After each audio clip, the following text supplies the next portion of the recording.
Thanks so much for joining us for 13 News at 11. I'm Jenny Runovich in tonight for Scott. Tonight, Irvington is getting a new next-door neighbor. Not a new restaurant or boutique. It's a data center. The Metropolitan Development Commission giving the final okay, but people against this plan are not giving up.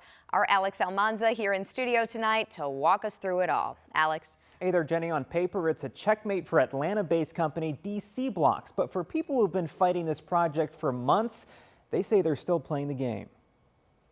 6 yes votes, 1 no vote. The variance petition has also been approved. After weeks of ongoing discussions, meetings, and protests, DC Blocks is coming to the east side. Shouts erupted inside the chambers following commissioners' vote to approve the 32-acre data center near Washington Street and Shadeland Avenue. They almost unanimously voted in favor of this, regardless of the community's input. Mikey Hess has been fighting the project alongside Eastside residents. Those people now strategizing possible legal action to block DC Blocks. Furious, angry, you can probably hear it in my voice. I can't wait to challenge this.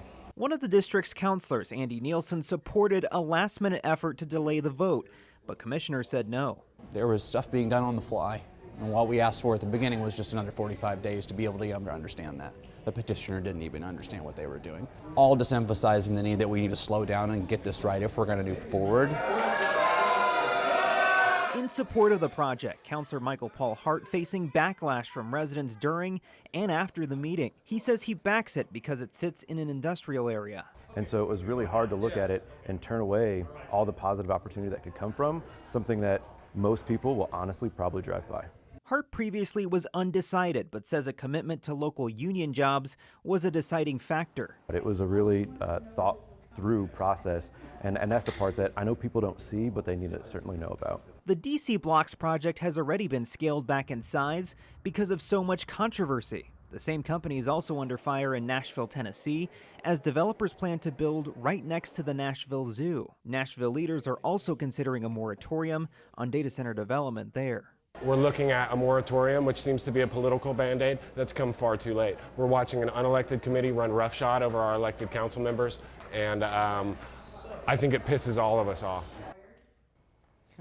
That moratorium is a fairly new proposal on the table here in Indianapolis. On Monday, it actually passed out of committee, one of the first few hurdles, and it would only apply to new data center plans, allowing the okay for this Irvington project, Jenny. So if the moratorium passes, this is only temporary. Any idea how long that could potentially last? Yeah, council leaders say it would end no later than December 31st of next year. So roughly 17 months if it begins in August of 2026.